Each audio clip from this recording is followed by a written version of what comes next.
साथियों नमस्कार, आपका स्वागत है हमारे YouTube चैनल ग्रीन ऑर्गो फार्म में। फिर आज एक नई विषय के साथ आप लोगों के साथ प्रस्तुत हैं। अक्सर जब फसलों की बिजाई शुरू होती है तो उसमें एक चर्चा किसान अक्सर करते हैं कि हाइब्रिड या देसी। आज एक विषय बन गया है और किसान सोचता है कि शायद हाइब्रिड के नाम पर अधिक उत्पादन मिलेगा और वो हाइब्रिड की तरफ भागता है। साथियों, हाइब्रिड की पोजीशन ये है कि वो बहुत महंगा है, कई सौ रुपए किलो। अब ये मैं सरसों के खेत में खड़ा हुआ हूँ। अब की बार सरसों पर कई किसानों ने सवाल किए थे कि हम हाइब्रिड सरसों लगाएं या फिर हम देसी सरसों लगाएं। साथियों, मैं आपको बताना चाहता हूँ कि ये जो खेत आपके सामने है, ये हमारी एक गोभी सरसों होती थी देसी, बहुत पहले होती थी। अब भी कुछ किसानों के पास देसी है। उसके बाद फिर इसको मॉडिफाइड करके, जेनेटिक मॉडिफाइड करके इसको फिर हाइब्रिड गोभी सरसों बना दिया गया। प्रॉब्लम क्या है साथियों, मैं आपको बताना चाहता हूं कि हाइब्रिड का बीज हमें हर साल नया लगाना पड़ता है। तो अब हर साल अगर नया बीज लगाएंगे तो 1,000 रुपये किलो से लेकर 2,000 रुपये किलो तक सरसों के बीज हैं। और अंततः उसमें जब पैदावार की बात होती है, पैदावार घिसट कर फिर वहीं चली आती है और मामला यथावत रहता है। यानी किसान की जेब पर एक किस्म से डाका डाला जाता है। साथियों, मैं आपको बताना चाहता हूं कि आज जो मौजूदा सरकारें हैं, मान लिया योगी जी, मोदी जी का एक प्रोग्राम चल रहा है कि ऑर्गेनिक खेती, जिसको हम रसायन मुक्त खेती कहते हैं, जिसको प्राकृतिक खेती कहते हैं, देशी खेती कहते हैं, ऋषि खेती कहते हैं, काफ़ी नाम इसके हैं। ये पुरातन कृषि में भी आता है। तो इसमें अगर आप लोग रासायनिक खेती करना चाहते हैं तो आप हाइब्रिड में चले जाओ, कोई दिक्कत नहीं है। लेकिन अगर आप प्राकृतिक खेती की तरफ बढ़ रहे हैं तो आपको हाइब्रिड से अलग आना पड़ेगा। साथियों, मैं आपकी जानकारी के लिए बताना चाहता हूं कि ऐसी फसल हमारे पास बहुत थी देसी की, सैकड़ों हमारी नस्लें हमारे पास धान की थी। और ये तिलहन की जो बात है, तिलहन की हमारे पास काफ़ी पीली सरसों थी, हमारे पास काली सरसों थी, हमारे पास गोभी सरसों थी।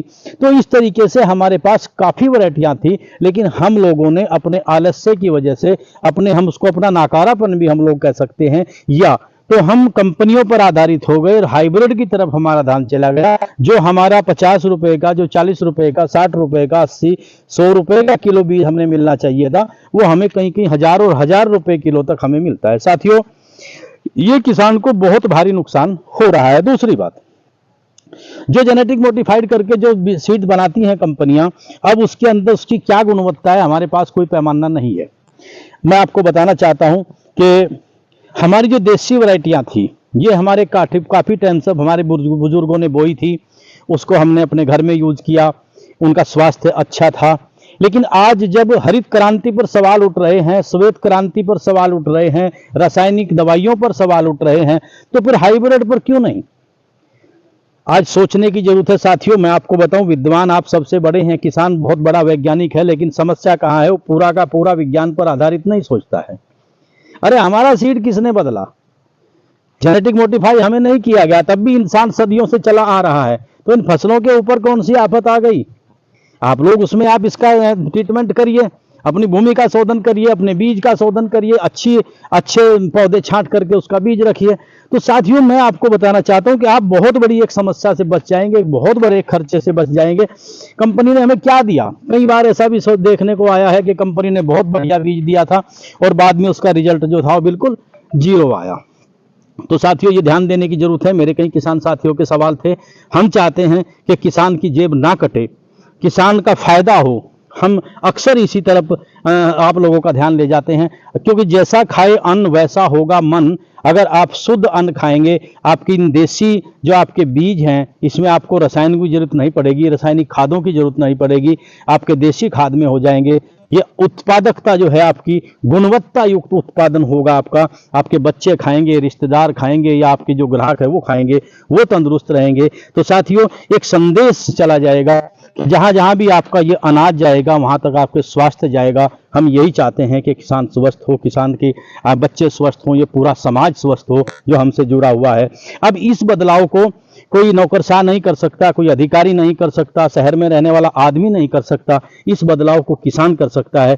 तो किसान साथियों, आइए, इसमें हमारा एक अभियान है, इस अभियान में आप लोग भी जुड़िए और हमारा देसी बीजों का जो प्रोग्राम है, पुरातन बीजों का भी एक प्रोग्राम था, उत्पादन हमने बहुत कर लिया। अन्न के भंडार भरे हुए हैं। आज गुणवत्ता की जरूरत है। आज बीमारियां फैल रही हैं।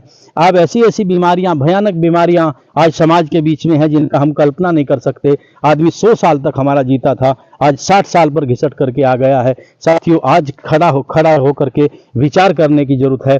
और ये विचार, चूंकि आप पढ़े लिखे हैं, ये विचार आप खुद कर सकते हैं। अपने बच्चों से बहुत मोहब्बत करते हैं आप, लेकिन कभी बैठ करके सोचिए उन बच्चों के लिए आपने खाने को क्या दिया। दूध में आप क्या दे रहे हैं उनको, आप अनाज में क्या दे रहे हैं, तिलहन में क्या दे रहे हैं, दलहन में क्या दे रहे हैं। साथियों, समाज की नींव, हमारा जो आने वाला कल है, हमारा भविष्य है, हमारे बच्चे होते हैं।